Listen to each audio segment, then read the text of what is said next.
आज की सुबह मेरे लिए बहुत ही अच्छी थी क्योंकि आज मेरी मेड्स आ चुकी थी और मैंने घर का कोई भी काम नहीं करना था और मैं बड़े अच्छे मूड के साथ पूरे घर का विजिट ले रही थी। यहाँ स्टोर रूम में आयशा स्टोर रूम की सफाई कर रही थी और साथ में जाले भी लगे हुए थे। मैंने उसे कहा कि ऊपर जो जाले लगे हैं उसको भी उतारने की जहमत कर लिया करें। नीचे के बस झाड़ू ही लगाई जा रही होती है, ऊपर या साइड पे कोई भी गंद रखा हो या लगा हो तो इनको नहीं होता कि मैम ने ये भी सफाई करनी है। और जीनत मैडम जैसे ही किचन में नाश्ता बनाने के लिए गई, सबसे पहले उन्होंने चाय रखनी होती है। जब देखा तो चीनी नहीं थी और मुझे कहती है अब चीनी नहीं है। मैंने जीनत को यहाँ पे भेज दिया था मार्केट के जाके चीनी लेके आओ। यहाँ पे अब मैं आयशा को कह रही थी कि अच्छे से सफाई करे क्योंकि घर की कल मैंने सही से सफाई नहीं कर सकी थी क्योंकि मेरी आदत नहीं है तो मेरे से नहीं झाड़ू लग रहा था। साइड टेबल की ड्रॉ में मैं जितनी भी चीजें सेट करके रखती हूँ, मिहाल मोहतरमा उनको ऑपरेशन करना अपना फर्ज समझती है। यहाँ पे मैं अब आयशा मैडम को इंस्ट्रक्शन दिए जा रही थी कि आयशा झाड़ू भी अच्छे से लगाए, सफाई भी अच्छे से लगाए। आयशा मैडम की कमाल है, गुजर के जाती है, नीचे चीजें पड़ी हो मजाल है कि उठा के उनको अपनी जगह पे रखे जब तक मैं उसे डांटू ना। मैं यहाँ पे मैंने उसे कहा कि तुम्हें चीजें नजर आ रही हैं तो उठा के साइड टेबल की ड्रॉ में सेट करके रख दो। लगता है कि आयशा को मेरी ये बात बहुत बुरी लग रही क्योंकि ग्लास और जब वो ट्राउजर उठाने लगी तो उसका मूड बहुत ऑफ हुआ था और उसने बड़ी गुस्से वाली शक्ल बनाई हुई थी। मुझे दिल में गालियां ही देती होगी कि खुद इतनी निकम्मी है और सारा दिन हमें बैठ के इंस्ट्रक्शन देती है।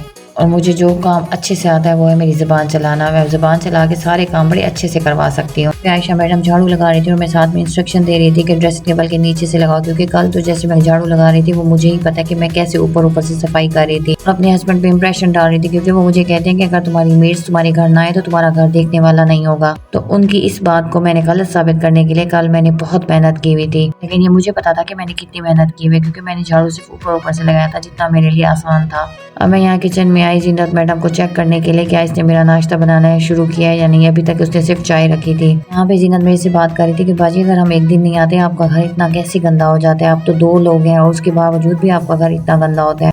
मुझे जीनत की एक बात बहुत बुरी लगती है, जब भी आती है 2-4 बातें सुनवा के भी जाती है। हालांकि मैं साथ साथ इनकी हेल्प भी कर रही होती हूँ लेकिन इनको मेरी हेल्प नजर नहीं आती। यहाँ मैं आप दिखाऊंगी मैं आप लोगों को जीनत के पराठे शक्ल के भी खूबसूरत बनाती है और टेस्ट भी उनका बहुत अच्छा होता है। मुझे नहीं पता कि ये क्या करती है लेकिन बहुत ही टेस्टी और क्रिस्पी पराठा बनाती है जो मेरा फेवरेट है। अब यहाँ पे मैं बाहर आई तो आयशा मोहतरमा डस्टिंग करके यहाँ से जा रही थी। मैंने उसे कहा कि आपको इतनी जहमत नहीं होती कि चीज़ें उठा के नीचे से डस्टिंग करें।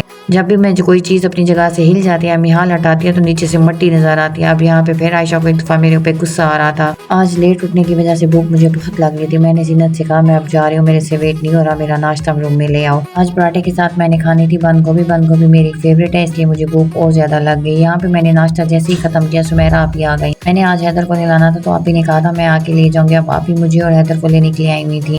बच्चों को फ्रेश अप किया और मैं खुद भी फ्रेश अप होके आई और मियान मोहतरमा को यहाँ पे लगी हुई थी भूख। उनकी फरमाइश थी कि उनको फ्राइज बना के दिए जाएं। एक दफ़ा मेरी बारी आई थी किचन में आने की। यहाँ पे मेरे हस्बैंड ने नाश्ता नहीं किया हुआ था, वो सुबह 11 बजे के गए हुए थे। अब 2 बज रहे थे शाम के, तो इस टाइम आए और उन्होंने कहा मुझे नाश्ता बना के दो।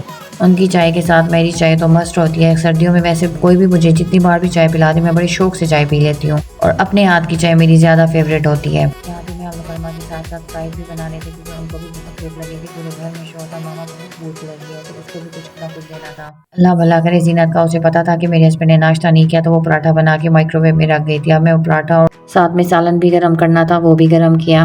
मैंने सोचा कि जब तक सालन गर्म होगा तब तक मिहाल की फ्राइज को मैं दम लगा के जाऊँ क्योंकि एक दफ़ा जब मैं चाय पीने के लिए बैठूँ तो मेरा बिल्कुल भी दिल नहीं करता कि मुझे कोई अपनी जगह से हिलाए।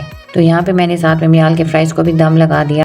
अब मैं ये सोच रही थी कि मैं उनको जाके नाश्ता दूंगी। अगर उन्होंने ये एतराज़ किया कि पराठा फ्रेश नहीं है तो फिर मैं क्या करूंगी। ये बात तो मेरे लिए मौत के बराबर थी कि मुझे आटा भी गूंदना पड़ेगा और साथ में इनके लिए पराठा भी बनाना पड़ेगा।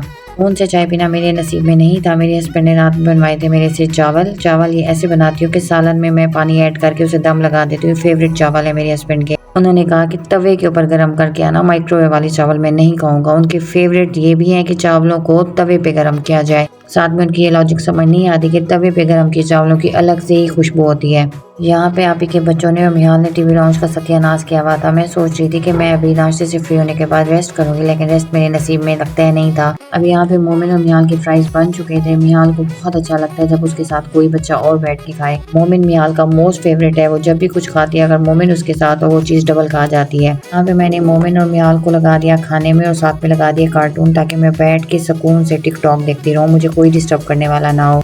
1-1.5 घंटे के बाद मुझे रियलाइज हुआ कि मोमिन और मिहाल की आवाज़ नहीं आ रही। इन्होंने क्या कार्रवाई की हुई है। मैंने सोचा कि मैं जाके अब इन्हें देख के आऊँ, ये ना हो कि ये दोनों बाहर निकल गए हों। ये क्या किया हुआ है आप लोगों ने? हाँ इतना अम्मा गंदा किया हुआ है आप। ये किसने निकाली है वायर?